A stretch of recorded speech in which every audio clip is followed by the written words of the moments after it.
Hello guys, good morning. Hindi ko pinapakita yung ulo ko.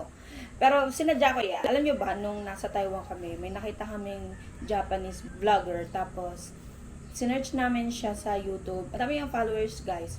Tapos nakita ko minsan yung vlogs niya, gato yung setup. Hindi niya pinapakita yung mukha niya. And ang cool, ngayon lang ako nakapanood ng ganong vlog. Ng astig. So, gayahin natin siya. Chari! Masyadong magandang mukha ko para hindi pakita. Kabog talaga ang confidence ng mga pangit no? Umaga ngayon, tapos, syempre, vlog-vlogan. Alam nyo ba, ilang araw na ako nagtatry mag-vlog, hindi ko natatapos, nakakalimutan ko talaga kapag wala talaga siya sa routine ko. Hindi ko talaga matatapos yung gawain na to. Ngayon, normal day, papasok lang ako, pero pakita ko naman sa inyo yung view ko. Wait. Hindi ko alam kung nakikita nyo. Yeah. Oh. So, alaki ng bintana ko, no? Pero ito, sa aming lahat, hindi pa ako may pinakamalaking bintana. Kapatid ko. As in talagang sa taas ko lang, dyan sila nakatira. Yung bintana nila, yung buong ganyan. Yan, puro bintana. Tapos malas malaki din yung kwarto niya.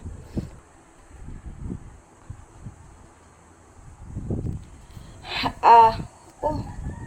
Hi. Hi. Medyo naninibago pa ako dito sa camera na to. Pero, alam nyo ba, sikat ako sa TikTok, hindi dahil sa personality ko, hindi dahil sa mga ginagawa ko, kundi dahil sa view ng bahay ko. Hindi naman sa nagre-reklamo ko, kasi buti nga napapanood pa ako eh. Pero ayun, parang kapag iba yung pinopost ko sa TikTok, hindi mo lang nagkakaroon ng kahit anong view. Parang may naririnig ako sa kabilang kwarto na nagwawaw. Hindi lang siya magwawaw ng sarili niya eh. Kung walang bata! Oh, picture Gabi. Picture Gabi! Pose Gabi! Kiss tati naman. Ayun o. Ay, tingnan mo. No? Kumain na kayo? Sakit! Sige. Oh, kiss na, tati. Kiss na, bye-bye. Oh, ako naman.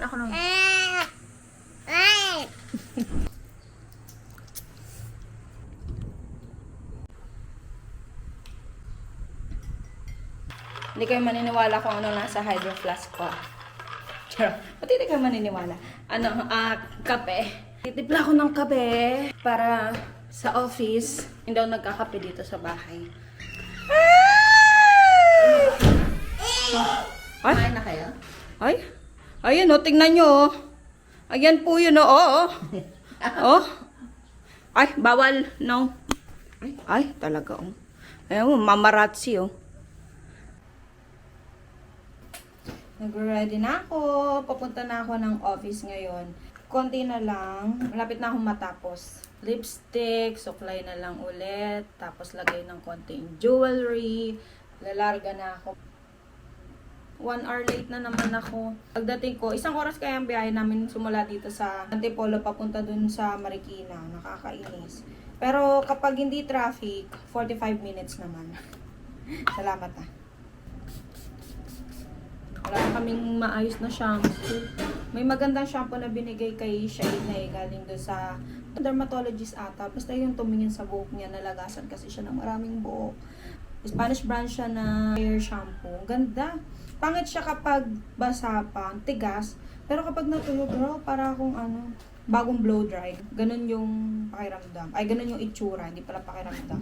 May magre-resign ata sa amin ngayon yung isa sa mga technician namin. Okay lang, pinapalaya ka na namin. Kung anong desisyon mo sa buhay. Sige na. Ay, may tumatawag sa akin. Ha? Yung schedule na Las Piñas.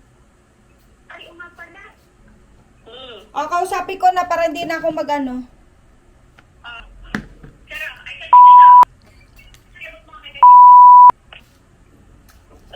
Hello, ano na kuya? Nangyari sa buhay mo? ha? Ano nangyari sa buhay mo? Ito, maliit pa rin yung... Ganon. Sige. Sige. Ano, papasok ka na ba? Nandito na nga eh. O, sige, pumasok ka na. Sa susunod, magpaalam ka, ha? Okay lang naman kahit basta magpaalam ka. Yung sinasabi kong magpapaalam na tao, hindi pala magpapaalam. Bumalik na ulit sa amin. Yun talaga ang buhay. Dapat hindi seryosohin ang lahat. Dapat matuto tayo magpatawad. Charot, papatawad ka. Kala mo naman ang lala ng ginawa. Hindi, parang matuto lang tayo na wag ibigdilan lahat. At wag daanan sa emosyon, daanan sa logic. Kasi kung naisip ko na kung may nasabi ako masama, nakakahiya na, 'di ba? May nasabi siyang hindi maganda, nakakahiya din kapag naging okay ang lahat. Awkward. Nakakabawas ng pagsasamahan ganun. So, papunta na ako ng office. Guys, habang nasa tricycle ako kanina, nakita ko papa ko naka-Hilux. Nasa harapan lang siya ng jeep namin. Ang tanga-tanga ko, hindi man lang ako sumakay. Hindi iniisip ko kasi kung baka mamaya hindi siya dediretso ng office. Kaso, nakita ko lumiko siya, doon siya pa diretso ng office. Sayang ko nun. Sayang, edi sana naka-aircon ako ngayon. Tsaka hindi mainit. Parang kulit, no? Nasa jeep ako, nagko-commute. Tapos nakita ko papa ko, Papa! Tapos bumaba ako sa kayo sa Hilux. Kaso hindi yun nangyari. Kasi ang tanga-tanga ko bago mag-isip.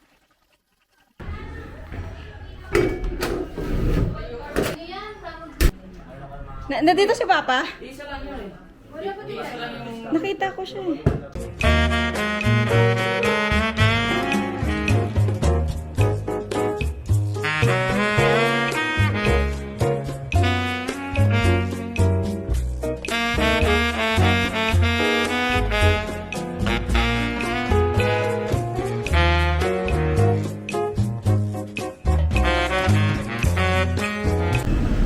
Delikado to. One time medyo malapit ako dito sa mga bakod na to. Tapos may nakausli. Buta na lang hindi ako naslashan ng mga fence siya. Fence. Tapos kalawang na. Delikado talaga siya. Sana mapalitan. Kapag naslashan ako, saan ako hingi na tulong? Charot.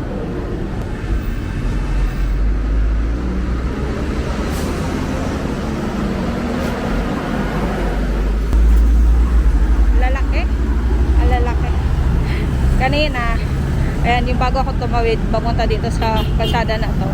Ayan yung nakasalubong ko, buti na lang huminto sila kasi nakita ko rumarag na sa sila papunta eh. Shit, teka. Muntik na ako matumba.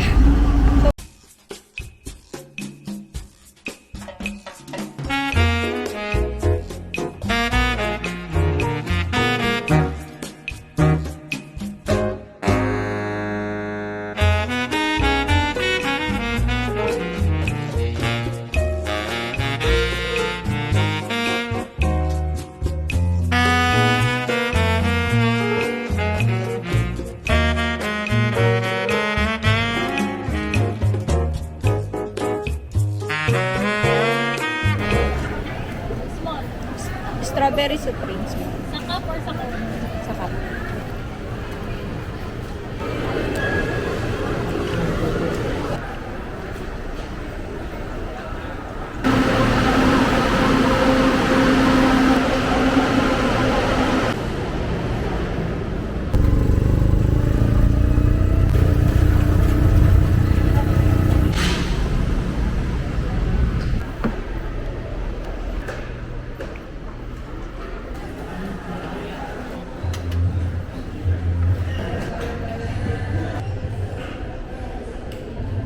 Nasa ka na.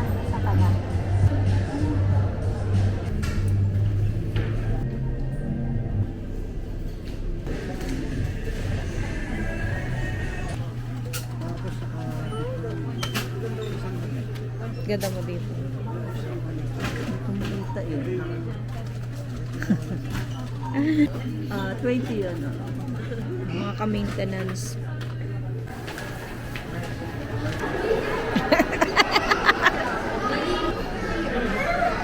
Saan tayo bibili si mama ng dress? Saan tayo kakain, ma? Sama gusto. Saan ba tayo kumain na? Yun dun sa La Creperie. Mahal yun. Mahal. Ano, gusto mo ba doon? Ha? Gusto mo? Masarap yun.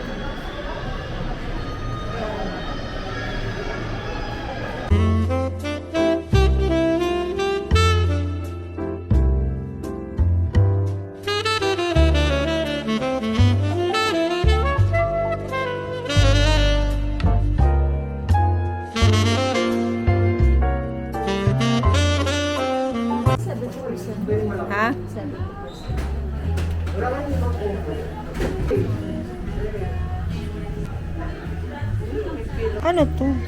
Blissful. Ano ibig sabihin? Anong gagawin niya? Yan na. Baho. Baka daw makatulog. Lasang gamot. Ay, amoy doon. Lagay mo na. Pare-pareho yung amoy. Ito po yun, oh. Ayan, oh. Ayan, oh.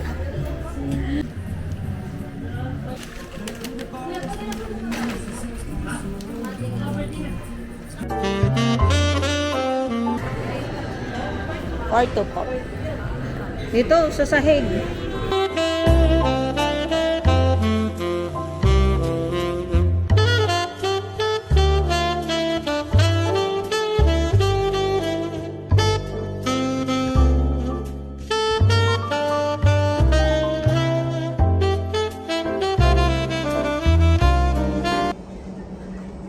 Patingin yung bibili mo. Ay, tama. Mas maganda yun. Ay, mama, mas good. Ba't ka yan?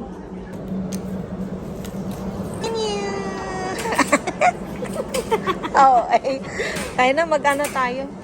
Ano na ang lamig? Hindi niya na kaya. Sobra lang. May lamig dito.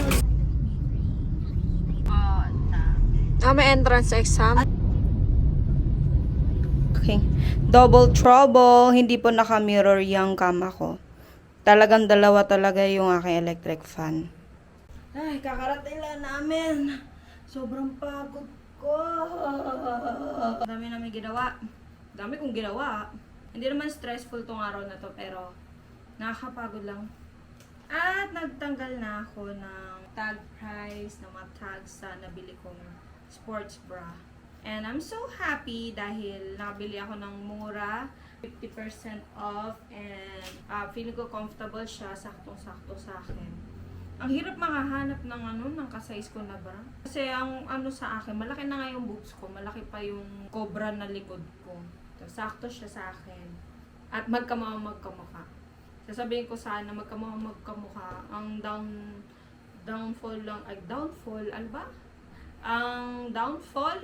Ang downward, ang downtime, ang ano lang nito, ang hindi maganda is parang wala lang, isipin na yan naman, hindi ka ba hygienic, hindi ka naman nagpalit ng bra mo.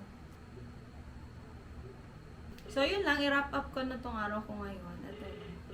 So, sana ay nagustuhan nyo, sana hindi kayo nainis sa akin, sana ay hello, Jen! So, ayun guys, i-wrap up ko na tong araw na to. At maraming salamat sa pagsama sa akin ngayong araw na to. Sana natuwa kayo. Sana okay lang sa inyo tong vlog na to. Sana ay panoorin nyo pa yung mga next vlogs ko. At ayun, ito lang ang vlog ng isang normal na babae na nagtatrabaho. Kahit minsan tamad, pero nagpupursige pa din. Yun lang. Kabog